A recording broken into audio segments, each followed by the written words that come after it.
La pendule de Hill House. La pendule était une pendule qui se trouvait juste dans l'entrée.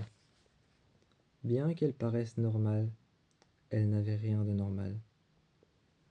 Tous les soirs, un enfant se tenait à côté d'elle. L'enfant tenait la pendule. Et bien qu'il tenait la pendule, on entendait encore son bruit. Tic-tac faisait-elle, et continuellement. On pouvait l'entendre dans la maison.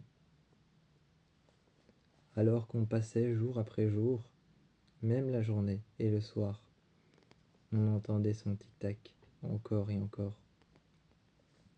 La pendule de Hill House mesurait chacun de nos pas, chacun de nos cris, chacun de nos hurlements. La pendule de Hill House était un peu le cœur de la maison. Alors qu'une nuit j'ai vu apparaître cet enfant juste devant mon lit, il me murmurait des choses à l'oreille. Il me disait des choses à propos de cette pendule. Dans combien de familles est-ce qu'elle avait été? À qui est-ce qu'elle avait appartenu? La dernière propriétaire est morte noyée. La dernière propriétaire l'avait accrochée juste dans sa salle de bain. Juste dans sa salle de bain, la dernière propriétaire l'avait attachée là. Alors que chaque soir, cette propriétaire prenait un long bain de 1 heure ou 2 heures.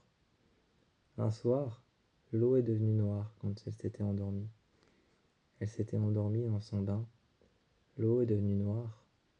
Sont apparus alors des visages dans l'eau qui l'ont regardée, alors qu'elle dormait paisiblement, alors qu'elle s'était endormie paisiblement. Son cou, ses épaules qui dépassaient, sa tête et son cou et ses épaules qui dépassaient de l'eau quand elle était couchée, allongée, avec les jambes pliées dans sa baignoire, ont fini par couler, s'enfonçant sous l'eau, ses poumons et ses narines. L'eau est rentrée par ses narines, par son nez, et finalement,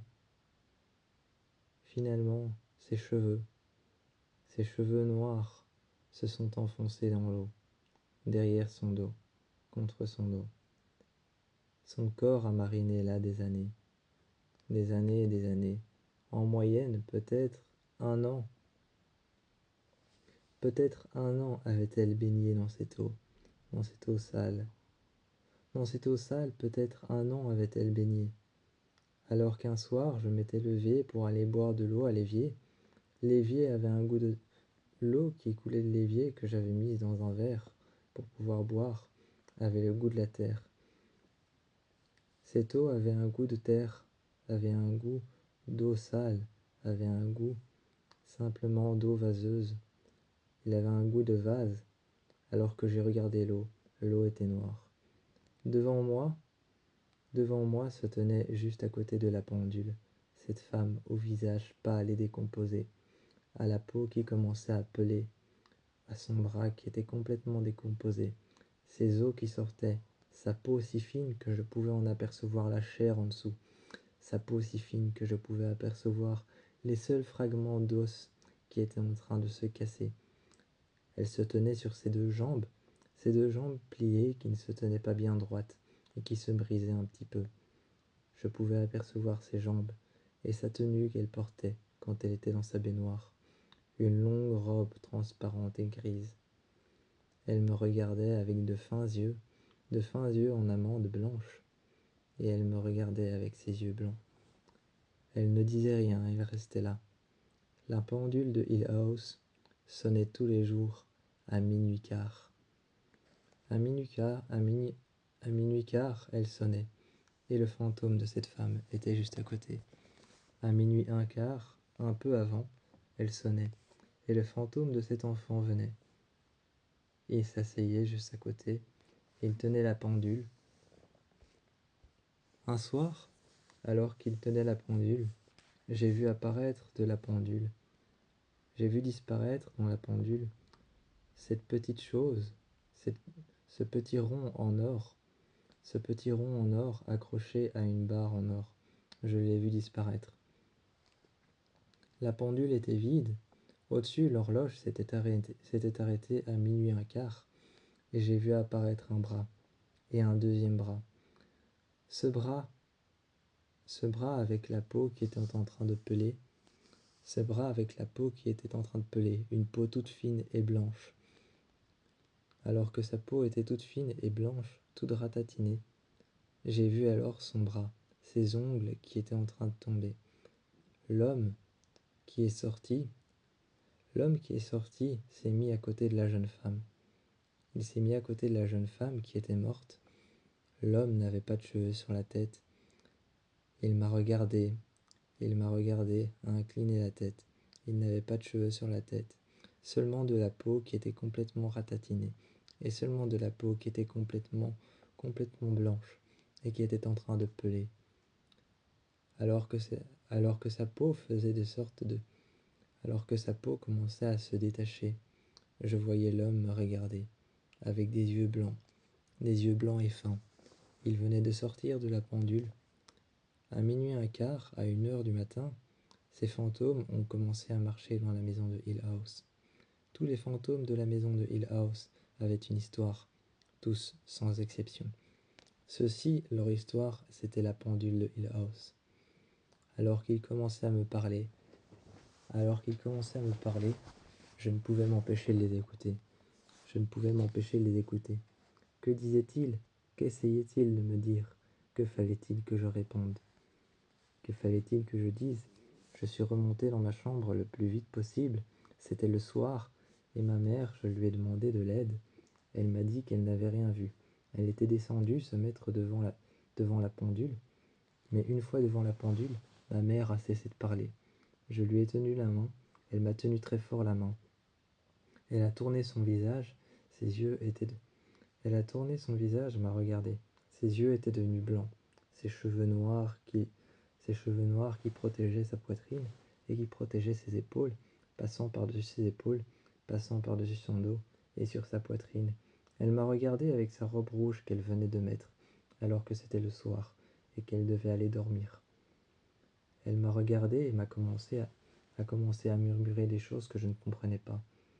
J'ai couru dans ma chambre, et quand j'ai couru dans ma chambre, l'enfant m'attendait à côté de l'armoire. L'armoire était ouverte. Il y avait une jeune fille à l'intérieur de l'armoire. Elle jouait avec une toupie, et elle me regardait.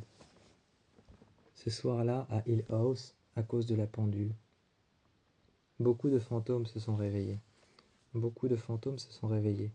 Ce soir-là, à Hill House, dans mon lit, j'ai trouvé de la terre, des vers et des larves, qui étaient en train de gigoter entre mes orteils, en train de gigoter sous mes pieds.